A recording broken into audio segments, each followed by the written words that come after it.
Imagina uma comunidade com 250 milhões de usuários. Esse é o tanto de gente que fala português ao redor do mundo. Do Brasil a Portugal, passando por Angola e Guiné-Bissau, de Cabo Verde a Timor-Leste, passando por Guiné Equatorial, Moçambique e São Tomé e Príncipe, esses são os países onde a língua portuguesa é a língua oficial. Pensa que acabou? Que nada! O português está em tudo, desde a Índia, em Goa, até na China, em Macau. Isso mesmo! E você, tá esperando o quê para mergulhar nesse mundo que é a nossa língua?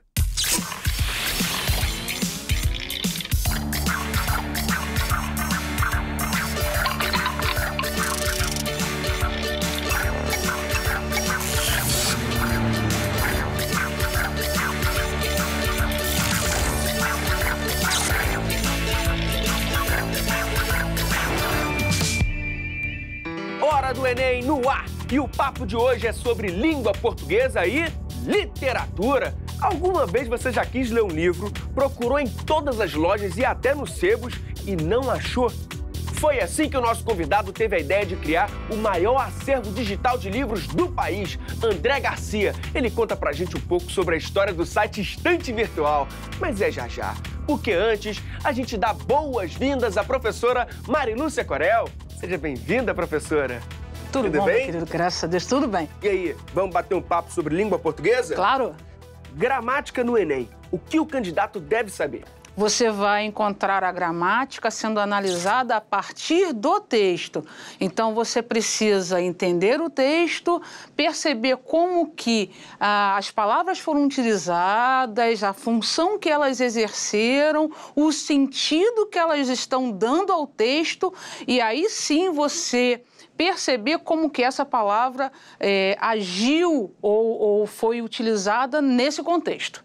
Em questões desse tipo, quais são os assuntos mais comuns? Normalmente se pede uma observação maior sobre o uso dos pronomes, os tempos verbais, como eles estão ligados entre os parágrafos ou no próprio parágrafo, as conjunções, os advérbios. Então, como que essas palavras agem dentro desse contexto? O que elas trazem de sentido? Qual a diferença que elas vão fazer na construção daquilo que se deseja explicar? E aí, vamos ver uma questão nesse estilo? Bora! É com você, professora Mara! Hoje nós vamos resolver uma questão do Enem. A preguiça é a mãe de todos os vícios, mas uma mãe é uma mãe e é preciso respeitá-la. Pronto. Percebam que nesse texto nós temos a mistura de dois códigos, o código verbal e o código não verbal. O código verbal está relacionado às palavras e o código não verbal às imagens. Nesta situação, nós temos também outro fator bastante importante. A personagem aqui, ela não está falando, ela está pensando. Prova disso são aquelas bolinhas que ligam o balãozinho do pensamento até a personagem. Vejam que nós temos aqui um período composto. O período composto é aquele que apresenta mais de uma oração. Nesta situação, nós temos a conjunção mas. E esta conjunção, ela indica uma adversidade, ou seja, uma quebra de expectativa. Mas, sintaticamente, inicia uma oração coordenada sindética adversativa. Sabemos que o Enem não cobra essa nomenclatura, mas ela vai cobrar os significados. Portanto, o mas aqui nesta imagem apresenta a ideia de quebra de expectativa, oposição de ideias. No enunciado nós temos, nessa charge, o recurso morfossintático, que colabora para o efeito de humor, está indicado pelo. Analisem com atenção aqui no enunciado a expressão morfossintático. Morfo significa classe gramatical e sintático está relacionado à função. Nas alternativas que nós temos aqui, eles vão trabalhar justamente com a questão da morfologia para depois o significado. Na letra A, nós temos emprego de uma oração adversativa, que orienta a quebra de expectativa ao final. É a resposta desta nossa questão, visto que nós já analisamos lá no texto que há essa quebra de expectativa. Letra B diz uso da conjunção aditiva, mas pode até aparecer como uma conjunção aditiva, porém ela vai ter que estar construída da seguinte forma: não só estuda, mas também trabalha. E aí o mas apresenta essa ideia de adição. Retomada do substantivo mas, que desfaz a ambiguidade. Não há ambiguidade nenhuma presente no texto. Utilização da forma pronominal lá, que reflete um tratamento formal, já quebra por aí, porque o lá é um pronome, o a é um pronome que não é usado em situações de formalidade. Encontrá-la, buscá-la, ok? Letra E, repetição da forma verbal é, que reforça a relação de adição existente entre as orações. Não há uma relação de adição, há uma relação de adversidade. Portanto, confirmamos, então, que a resposta correta é a letra A. Muito obrigado, professora. Conjunções. Vamos dar uma revisada nesse assunto? Conjunções é uma das classes gramaticais da nossa língua. A função da conjunção é principalmente ligar orações. A gente começa a trabalhar e a estudar esse assunto quando entramos nos períodos compostos. E aí nós vamos identificar que existem orações que se coordenam, que caminham juntas, ligadas apenas por um sentido, ou duas orações, uma dependente da primeira, que a gente acaba chamando de oração principal. E aí nós vamos chamar de orações subordinadas. Então, nós temos conjunções subordinativas e conjunções coordenativas. Essa questão fala de um tipo de conjunção, Sim. a adversativa. Perfeito. Quem vai fazer o Enem, ele tem que conhecer todos os tipos? O ideal é que sim. Na realidade, as coordenadas ou as coordenativas são 5 apenas, né? E aí a gente precisa, pelo menos, ter noção de um exemplo de cada oração desses 5 tipos. Por quê? Porque cada conjunção vai dar um sentido à oração. Ela pode ser uma explicativa, e aí ela vai apresentar uma explicação. Ela pode ser adversativa, como no caso dessa questão, que vai ou dar uma ideia de oposição, ou vai trazer um impacto em relação à primeira, uma quebra de ideia. Professora, é uma questão de gramática, mas que traz um quadrinho. Perfeito. É importante prestar atenção nessa linguagem não verbal também? Com certeza. Isso em qualquer matéria, qualquer prova. O mapa não está no enunciado à toa. Uma imagem, uma figura, uma foto, nada está ali à toa, sem função ou para ocupar um espaço. Então, no caso do texto, desse texto, ou de uma história em quadrinho ou de uma charge, observar o texto não verbal é você pegar detalhes que, de repente, o texto escrito não vai te passar. Maravilha! Professora, vamos fazer aquele bate-bola rapidinho? Perfeito, sim. Qual o conteúdo cobrado nessa questão? A conjunção que forma uma oração coordenada e aí o sentido que essa conjunção deu ao texto. E em que ano a gente costuma aprender esse assunto? Normalmente, a partir do 7º ano, quando começamos a tratar dos períodos compostos. Então, a partir do 7º ano, 8º e o ensino médio todo. E para quem quer saber mais? Tem um site chamado Só Português. É bem bacana, uma linguagem muito legal e com exemplos bem significativos. Professora, Sim. Gramática e interpretação de texto andam assim, ó, juntinhos. Perfeito. Como que isso aparece no Enem? Exatamente como aconteceu na questão que nós analisamos antes. Você tem uma charge, nessa charge você tem um balãozinho com um texto verbal, e aí dentro dessa fala você tira dali um contexto, você tira um sentido, um significado a partir de uma palavra. Então, está juntinho a palavra na sua função, sendo utilizada na sua função e passando uma mensagem muito clara do que se deseja expressar. Então, para continuar nesse assunto, vamos ver mais uma questão? Vamos. Roda aí. Hoje nós vamos resolver uma questão do Enem. Há qualquer coisa de especial nisso, de botar a cara na janela em crônica de jornal. Eu não fazia isso há muitos anos, enquanto me escondia em poesia e ficção. Crônica, algumas vezes, também é feita intencionalmente para provocar. Além do mais, em certos dias, mesmo o escritor mais escolado não está lá grande coisa.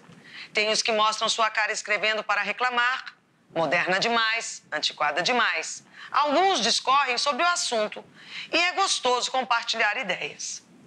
Há os textos que parecem passar despercebidos. Outros rendem um montão de recados. Você escreveu exatamente o que eu sinto. Isso é exatamente o que falo com meus pacientes. É isso que digo para meus pais. Comentei com minha namorada. Os estímulos são valiosos para quem nesses tempos andava meio assim. É como me botarem no colo. Também eu preciso. Na verdade, nunca fui tão posta no colo por leitores, como no jornal, na janela do jornal. De modo que está sendo ótima essa brincadeira séria, com alguns textos que iam acabar neste livro, outros espalhados por aí. Porque eu levo a sério ser sério, mesmo quando parece que estou brincando. Essa é uma das maravilhas de escrever. Como escrevi há muitos anos e continua sendo a minha verdade. Palavras são o meu jeito mais secreto de calar. Bom, nós temos aqui, então, um texto e, a partir dele, nós vamos cobrar alguns elementos que estão relacionados à coesão textual, que são os elementos que fazem a articulação entre as orações, entre as frases. Os textos fazem uso constante de recursos que permitem a articulação entre suas partes. Quanto à construção do fragmento, o elemento. Bom, letra A. Nisso, introduz um fragmento, botar a cara na janela, em crônica de jornal. A expressão nisso, que aparece aqui já no comecinho da crônica, diz: há qualquer coisa de especial nisso de botar a cara na janela, em crônica de jornal. Realmente a alternativa é verdadeira, porque há algo de especial nisso. Nisso o quê? De botar a cara na janela do jornal. Então, é um articulador ali que remete a uma introdução àquela informação que vem a seguir. B. Assim é uma paráfrase. D. É como me botarem no colo. O que é paráfrase? A paráfrase é escrever de uma outra forma, mas mantendo o mesmo significado. O que nós percebemos aqui no texto, em relação ao uso da palavra assim, é que, vejam, quem nesses tempos anda meio assim. Este assim ali está funcionando como um advérbio. Seria mais ou menos como se eu falasse o modo como anda, que talvez não estivesse tão legal, que não estivesse talvez tão bom. Por isso, a alternativa B está incorreta. Letra C. Isso remete a escondia em poesia e ficção. Bom, percebo que nesse tipo de exercício, nós obrigatoriamente precisamos voltar ao texto. E nem sempre ler só aquela palavra ou o que vem depois dela. É necessário que nós tenhamos a leitura de elementos anteriores. Vejam, janela em crônica jornal, eu não fazia isso há muito tempo. O que ela não fazia? Ela não trabalhava com as crônicas, porque ela estava envolvida com outros tipos de trabalho. Portanto, a alternativa C está errada, está relacionada à crônica e não poesia e ficção, ok? Letra D. Alguns antecipam a informação. É isso que digo para meus pais. Quando nós analisamos aqui no texto a palavra alguns, que é um pronome indefinido, nós vamos perceber o seguinte, que aqui em cima nós temos também os. Tem os que mostram sua cara escrevendo. Este os nos remete a escritores. Vejam, em certos dias, mesmo o escritor mais escolado não está lá grande coisa. Tem os que mostram sua cara, ou seja, os escritores que mostram a sua cara. Alguns o quê? Alguns escritores discorrem. Portanto, ela não está introduzindo, ela está retomando um termo que já foi mencionado. Essa recupera a informação anterior. Janela do jornal. Vamos, então, ao texto. Vejam, de modo que esta está sendo ótima. Essa brincadeira. Nessa situação, o que é a relação, essa brincadeira? É que a autora está trabalhando com a brincadeira de produzir crônicas. Portanto, a alternativa correta em relação a este texto é realmente a alternativa A. Maravilha! A questão traz um texto muito longo. Perfeito. E a professora teve que analisar alternativa por alternativa. Sim. Isso não toma muito tempo do candidato? Sim, e aí a grande estratégia é, antes de ler o texto, ler o enunciado e as questões para saber o que vai ser pedido. E aí você ganha um tempo, porque ao ler o texto você já sabe o que estará procurando. O enunciado fala de recursos que permitem a articulação entre as partes do texto. quais desses recursos o candidato precisa saber? Nós vimos que as conjunções, elas conectam palavras, então é um recurso bacana. Você também pode articular o texto através de substituição. Em vez de repetir a mesma palavra, você pode usar, por exemplo, um pronome que faça referência àquela palavra anterior. Ou você pode simplesmente usar uma oração sem um sujeito aparente, mas no texto você vai entender que uma palavra que foi dita anteriormente é o sujeito daquela oração. Então, substituição, como que os verbos estão conectados, o tempo verbal, que vai dar uma sequência na lógica desse texto, você saber usar as palavras ou tirá-las do texto sem que o sentido se perca, são recursos bacanas. Além dos elementos gramaticais, o que o candidato precisa para interpretar o texto? Que tipo de texto? Qual o gênero do texto? Quem está escrevendo? Em que tempo foi escrito? Tudo isso vai ampliar a sua percepção sobre a mensagem que está sendo dita. Recapitulando, qual o conteúdo abordado nessa questão? Coesão textual, elementos que articulam o texto, as partes do texto e que tornam esse texto claro e para o leitor. E quando vemos isso na escola? Na realidade, desde que começamos a escrever, nós somos introduzidos a esse assunto, mas não com a nomenclatura. E aí depois você organiza isso de uma forma mais clara no ensino médio. E para quem quer saber mais, tem alguma dica? Eu deixo a dica de uma página chamada InfoEscola. Também tem um material bem bacana, bem explicadinho sobre essa questão e que pode ajudar muito a gente a entender melhor esse assunto. Professora, muito obrigado por toda a ajuda mesmo, viu? Um abraço, querido. Um abraço. Eu que agradeço. Imagina que você está estudando, precisa de um livro e aí ele está esgotado. Onde achar? Quando eu encontrar, eu te aviso. Não pode ser assim! E o nosso entrevistado concorda, tanto que ele criou um dos sites mais bacanas do Brasil, o site Estante Virtual. Vem pra cá, André Garcia. Tudo bem? Salve, Lange. Seja bem-vindo. Obrigado pelo convite. André, foi mais ou menos assim que surgiu a ideia? Eu estava precisando procurar livros lá para o mestrado que eu estava fazendo. Foi difícil, fui num sebo, 2, 3. Não me adaptei com a forma de busca. Eu fui na internet, vi que tinham poucos sebos na internet. E aí vi que tinha um tremendo potencial de alguém criar um site que reunisse aqueles sebos e outros tantos que nem tinham conseguido montar seu próprio site. Mas isso significa o fim dos sebos tradicionais? Não, ao contrário. A estante ela deu projeção para os sebos. Se os sebos não tivessem ido para a internet, eles teriam perdido uma demanda, né, que estava nessa tendência. Então a estante simplesmente manteve eles atualizados tecnologicamente e, ao contrário de acabar com eles, deu força, porque eles ganharam clientes de outros lugares que não só os que estão ao redor deles, né? Então a estante virtual é uma realidade? Com certeza. Já tem aí 2.500 vendedores, 17 milhões de livros vendidos e cada ano são mais 3 milhões de livros vendidos. E quantas pessoas trabalham diretamente? Diretamente são 65 pessoas, o que é uma surpresa. As pessoas acham que são sites que computadorzinho rodando. E tem aí, desses 2.500 vendedores, tem aí de 1 a 20, 30 funcionários cada um. Vem cá, eu fiquei sabendo que você se formou em administração. Você usa os conhecimentos da faculdade para administrar o site? Com certeza. Assim, acho muito, muito importante, porque montar um negócio é uma coisa que todo mundo faz, mas faz falta o conhecimento técnico, ferramental, de marketing, finanças, RH, logística, no caso da estante, tem pouca, né? Porque o vendedor que envia direto para o comprador. Mas, de qualquer forma, a gente também se preocupa com esse aspecto. A gente não opera diretamente. Então, a técnica, o conhecimento é indispensável, porque senão você vai tocar de uma forma como um curioso e faz muita falta.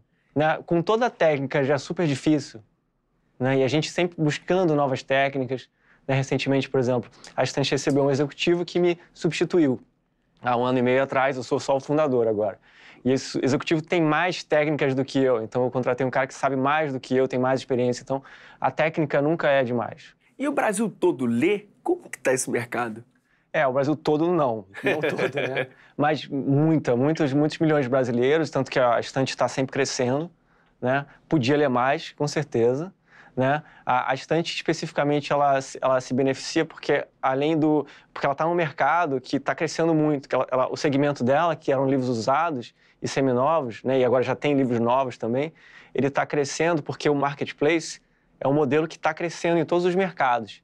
Então, a gente acaba ganhando mercado de outros vendedores tradicionais, né? Porque que tem cada um o seu próprio site, um grande varejista de livros, por exemplo. A estante é um modelo mais moderno do que isso. Então, ela está ganhando fatia num mercado que também está crescendo, era para estar crescendo mais. E qual é a sua relação com os livros? Sempre gostou de ler? Costumo falar que a escola me ensinou a não gostar de ler. Se você ficasse de castigo, você ia para a biblioteca ficar de castigo. Poxa. Né? Então, e além disso, os livros extra classe eram aqueles sempre definidos pelo professor, aquele tal livro, a gente não tinha opção de escolher nem entre 2 nem 3, era aquele, quase sempre eu odiava. Eu fui começar a gostar de ler na faculdade, um amigo me indicou um livro do Rubem Fonseca, de contos, que eram menorzinhos, eu tinha paciência para ler, e era um estilo mais ácido, mais crítico, eu me identifiquei com aquilo. E aí, a partir daí, comecei a gostar e cheguei até a Saramago, leitoras muito mais difíceis, né, em termos de ritmo, mas que super cheguei lá e adoro. Mas eu acho que nessa parte, acho que as instituições precisam melhorar muito, assim, a forma de motivar a leitura. Você foi autodidata e aprendeu programação sozinho? Como? Me formei em administração, com ênfase em marketing, trabalhei muitos anos em marketing. E o meu mestrado era em psicologia social, era uma área diferente. Eu já estava há um ano lendo mais de 100 livros, super diferente da minha área, né? E aí eu tive a ideia da estante e eu sabia que tinha que fazer uma plataforma tecnológica super complexa que eu não quis terceirizar. Porque eu não tinha dinheiro, ia custar centenas de milhares de reais. E 2, porque se eu arranjasse dinheiro com o investidor, eu ia começar já o projeto já tendo que dar satisfações. E eu não queria, para mim era um projeto de emancipação. Então eu pensei, eu tô com um ritmo tão forte de estudo, eu vou passar de Freud para JavaScript. E foi super fácil. Esse aqui, inclusive, é um dos livros, né, que eu comecei Você usou? Foi o primeiro que eu usei, né? Um livro que em uma semana aprenda programação com a linguagem e tal. Então, durante um mês, eu fiquei estudando esse livro e alguns outros irmãos dele para aprender e super rolou. Ao mesmo tempo, eu também fui tentando achar os sebos, onde estavam, né? Então, esse aqui é um guia de sebos, né? Que existia na época, eu cataloguei os sebos. Então, fui fazendo o meu trabalho de programador e de marqueteiro ao mesmo tempo. Mas e aí, qual é a sua dica para o estudante que vai fazer o Enem? Visitar pessoas que trabalham, tentar achar profissionais daquela área, conversar, saber como é que é o dia a dia e se identificar com o propósito, né, daquela profissão. Acho que é fundamental isso, né? Todas as empresas hoje tentam passar isso, que você não vai só lá trabalhar às 8 horas e ir embora. Você tem que se identificar com a causa. E para quem gosta de ler, qual é a dica de livro? Tá, é um livro que eu adoro, chama Devagar. É um livro que fala que a gente tem que desacelerar. É um livro de um jornalista inglês chamado Carl Honoré. Ele fala que a gente tá colocando a velocidade em todos os aspectos da nossa vida, mas muitas vezes ela é contraproducente. Por exemplo, no ensino, né, no lazer, comer. Tem o movimento do slow food, que fala comer mais devagar, comer coisas que vêm da redondeza. Então, é um livro legal que assim, não é uma ficção, é um livro sobre a vida mesmo, é um livro técnico, vamos dizer assim, filosófico, mas eu aplico muito do que esse livro fala. André, muito obrigado. Valeu. Mesmo pelo Prazer. bate-papo, por essa disponibilidade de estar aqui com a gente. Legal, Valeu mesmo. disponha. Gostou da entrevista? Essa e todas as outras estão lá no site horadoenem.mec.gov.br. E não esquece de seguir a gente lá no Face e no Twitter. É só procurar por @TV Escola. E até a próxima. Tem algum livro que mudou a sua vida? Bom, tem esse livro de programação, né, foi o que eu li, né, para me transformar em programador. Então, isso me transformou. Né? Não era uma história, não era uma literatura, mas eram códigos. E que, me transformou, eu me tornei capaz de fazer aquela ideia. A ideia que eu costumo falar que é 1%, né, e o resto, os 99% restantes são transpiração. Então, 1% inspiração, 99% transpiração. Então, o livro me transformou. Não foi uma história, mas foi uma capacidade que eu adquiri com ele. E se não fosse isso, eu não tinha estante virtual hoje. Né?